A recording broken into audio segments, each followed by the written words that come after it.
दोस्तों, एक चालाक लोमड़ी ने बीमारी का नाटक करके पूरे कौओं के झुंडों को बेवकूफ बना दिया। लेकिन फिर उनके राजा ने जो किया उसने सबकी जान बचाई। आखिर कैसे, जानते हैं इस रोमांचक कहानी में। दोस्तों, बहुत समय पहले की बात है। एक जंगल में एक बरगद का पेड़ था। उसी पेड़ पर सैकड़ों कौवे रहते थे। उनका एक राजा था। राजा बेहद बुद्धिमान, सतर्क और दूरदेशी था।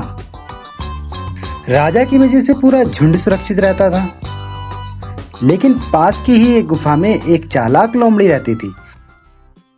और लोमड़ी हमेशा सोचती रहती, इन कौओं को अपना शिकार कैसे बनाया जाए। अगर मैं इनकी दया का फायदा उठाऊंगी तो ये मेरे जाल में खुद ही फंस जाएंगे। लोमड़ी के दिमाग में एक खतरनाक योजना आई। बस फिर क्या था, लोमड़ी बरगद के पेड़ के नीचे गई और लेट गई। उसने अपनी आंखें बंद कर ली, फिर बीमार होने का नाटक करने लगी। जब कुछ युवा कौओं ने उसको देखा तो उन्हें उस पर दया आ गई। वे तुरंत राजा के पास पहुंचे और बोले, महाराज, नीचे एक लोमड़ी पड़ी है। वो बहुत बीमार लग रही है। हमें उसकी मदद करनी चाहिए महाराज। सावधान रहो, ये वो चालाक लोमड़ी है जो हमारे दुश्मन है। मुझे लगता है ये कोई नया जाल बिछा रही है। लेकिन युवा कौओं ने राजा की बात पर कोई ध्यान ही नहीं दिया और वे लोमड़ी के पास चले गए और पूछा, तुम्हें क्या हुआ है? लोमड़ी कमजोर होने का नाटक करते हुए, मैं बहुत बीमार हूँ, कई दिनों से भूखी हूँ, शायद अब बच नहीं पाऊंगी।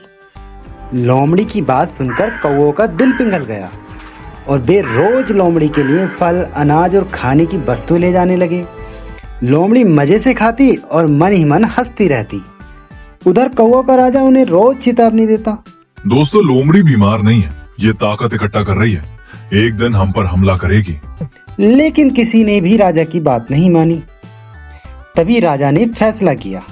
दोस्तों, अब हर रात जब सभी कौवे सो जाते तो राजा पेड़ की सबसे ऊंची शाखा पर बैठ जाता और पहरा देने लगता। कई दिन बीतते चले गए। फिर एक रात राजा ने देखा लोमड़ी धीरे धीरे अपनी गुफा से बाहर निकली। उसकी आंखों में भूख और चालाकी साफ नजर आ रही थी। वह चुपचाप बरगद के पेड़ पर चढ़ने लगी ताकि कौओं पर हमला कर सके। लेकिन राजा पहले से ही तैयार थे। जैसे ही लोमड़ी को चढ़ते देखा, राजा ने जोर से चिल्लाया, जागो जागो, खतरा आ गया। सभी कौवे तुरंत जाग गए। अब उन्हें समझ में आ गया कि राजा सही थे। गुस्से में सारे कौवों ने एक साथ लोमड़ी पर हमला कर दिया और लोमड़ी को वहां से भगा दिया। अब सभी ने राजा से माफी मांगी।